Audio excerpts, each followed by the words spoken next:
What is going on, guys? My name is General Mittens and welcome back to the Mittens Report. Now in this episode of the Mittens Report we do have a lot of news stories to get through, so I'm going to try and get through them as fast as possible, and I've also got a little part at the end explaining what's going to be happening on this Friday and this Sunday. So anyway, let's get started right away, and the first news story is about the new Steam machine. Now details have emerged regarding this Steam machine, and it is apparently going to be made by iBuyPower, and it is going to be on sale for $499 US next year, and it also includes the new Steam controller, which is very interesting because it does look very interesting the way it works and everything. Now this new Steam box does have a multi-core AMD CPU as well as an AMD Radeon R9 270 GPU, which is one of the newest GPUs that AMD have come out with. It is more of a mid to high range GPU.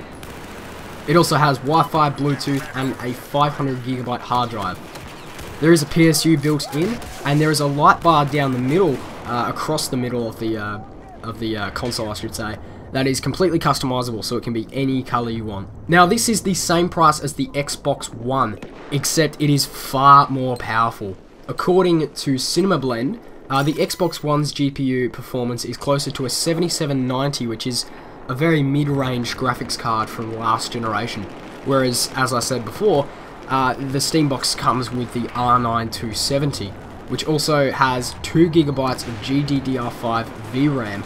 Now that's just the internal differences. The main differences are with the software. Because the Steam machine is running SteamOS, SteamOS is basically a customized version of a Linux operating system. All Steam games will be eventually working on Linux as well, but the fact is that it's running Steam, and Steam is notorious for having cheap games. There's about 4 major sales every year, and then there's weekly deals, weekend deals, there's sometimes daily deals as well. And it's not just that, you can actually buy games elsewhere for even cheaper sometimes with CD keys, and they'll work on your console. So it's the same price as an Xbox One, except you don't have to pay for online. Games can be ridiculously cheap at times.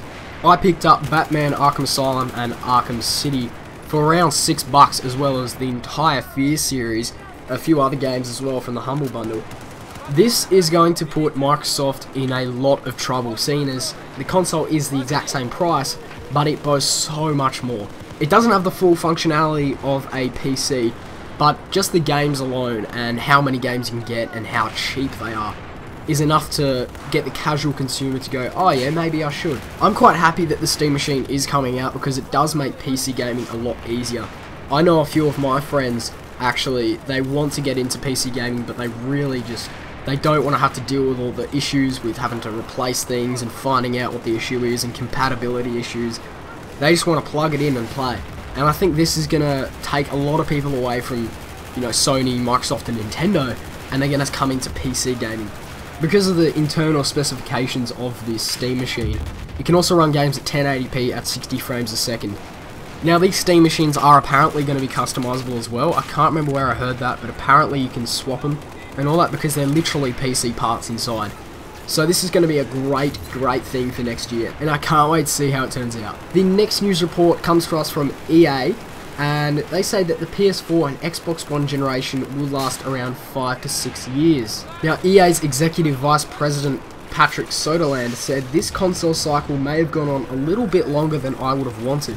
At the same time, you've seen games like The Last of Us and GTA 5 at the end of a cycle, which perhaps you would not have expected a few years ago.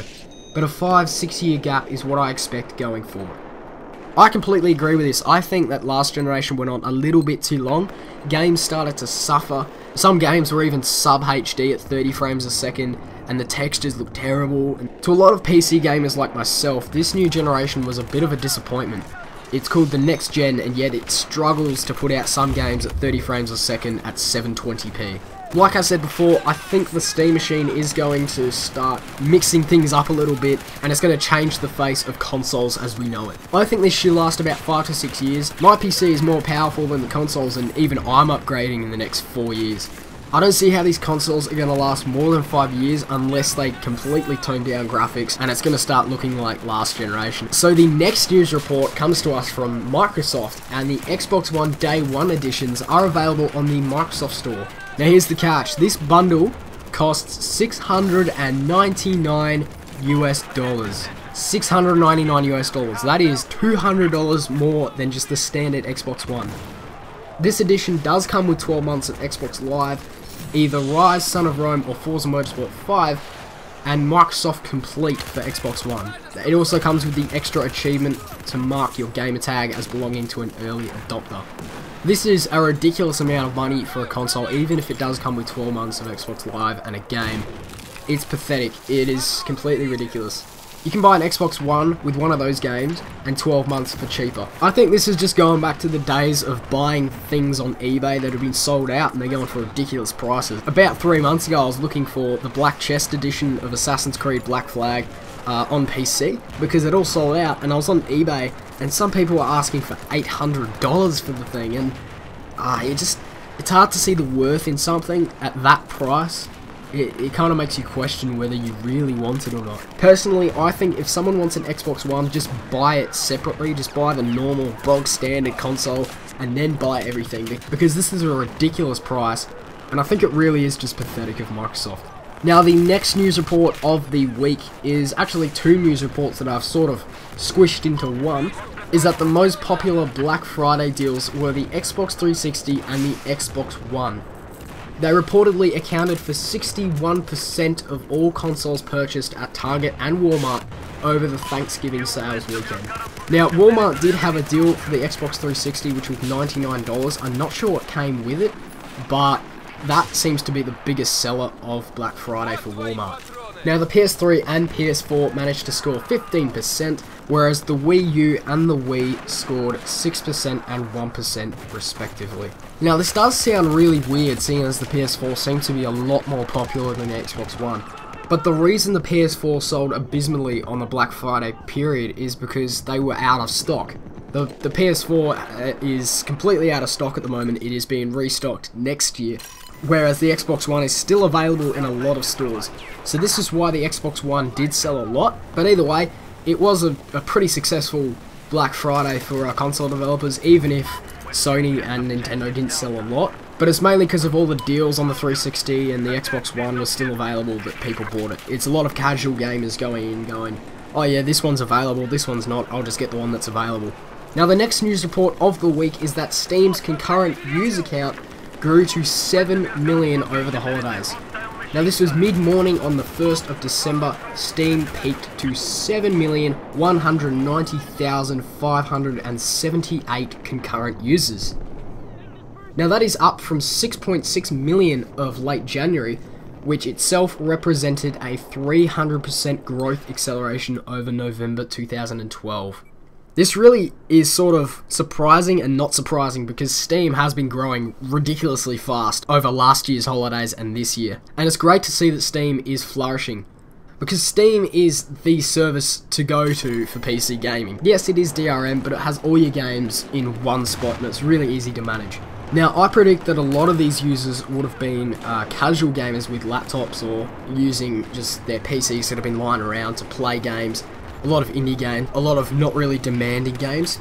And Steam's sudden jump in users may be partially explained by its holiday sale. This drew people back into PC, whereas they expected that people would walk away from their PCs to go to the new consoles. But because of the holiday sale, people strolled on back and stuck with their PCs.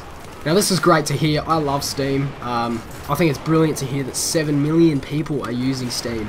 That is very, very successful, and it seems that PC gaming is growing and is a very big contender for the new consoles. Now, the last news report of the week is that Battlefield 4's next PC patch has been dated. Now, the PC patch should be out by the time this video is out. It's coming December 3rd, which is hopefully tonight for Australians, and if not, it's tomorrow. Now, it's set to fix the infamous one-hit kill bug, which is where you headshot someone and it registers as 2 bullets.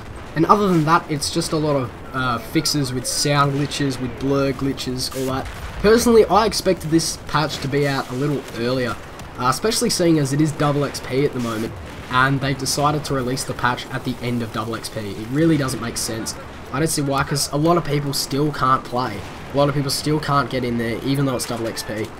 And it's just really annoying seeing that, you know, that they release a patch which fixes everything the day that double XP ends. Now, this footage that you're seeing here is about an hour ago that I played, and I was playing really well. Like, usually when I'm recording, the footage drops down to about 27 frames a second, but I was getting around 50 and 60, and I was still able to play my best while recording, because that's one of the things that really puts me off when I'm recording Battlefield 4 gameplay, is that I can't play as smooth as I usually do because the frame rate has dropped. Whereas this has got to be some of the best gameplay I've ever captured, because it's stuck at around 50 to 60 frames a second, but I was still able to capture the gameplay and play at my best.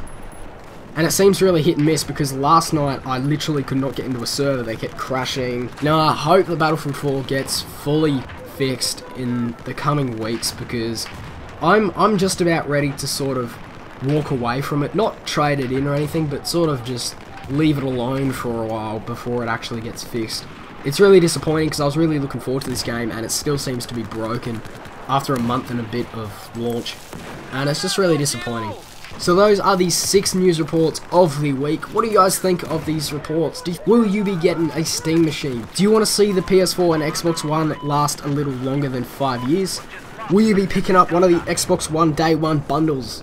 These are all questions that can be answered down below in the comment section. Now, once again, if you have any sort of constructive criticism about my videos, if you want me to talk a little louder, talk a little quieter, anything like that, I'm happy to listen if you want to leave a comment down below or private message me. It really does help out. I want to make this channel as the best it can be. Now, just before I end this video, I just want to explain what's happening on Friday and Sunday. On Friday, I will be releasing the first part of my Arkham series Let's Play. And on Sunday, I will be releasing the Assassin's Creed playthrough. I'm really excited to release these two. I've had a lot of fun doing them. I'm going to start with Assassin's Creed right now. I've got about 4 episodes of Batman, and I should have 3 episodes of Assassin's Creed by the end of today, which has set me up for about 2 weeks, because I will be releasing 2 videos of each a week. So if you don't want to miss those, hit the subscribe button, and I'll be releasing those very shortly. Now that's all for me. I thank you very much for watching. My name is General Mittens, and I'll see you in the next video.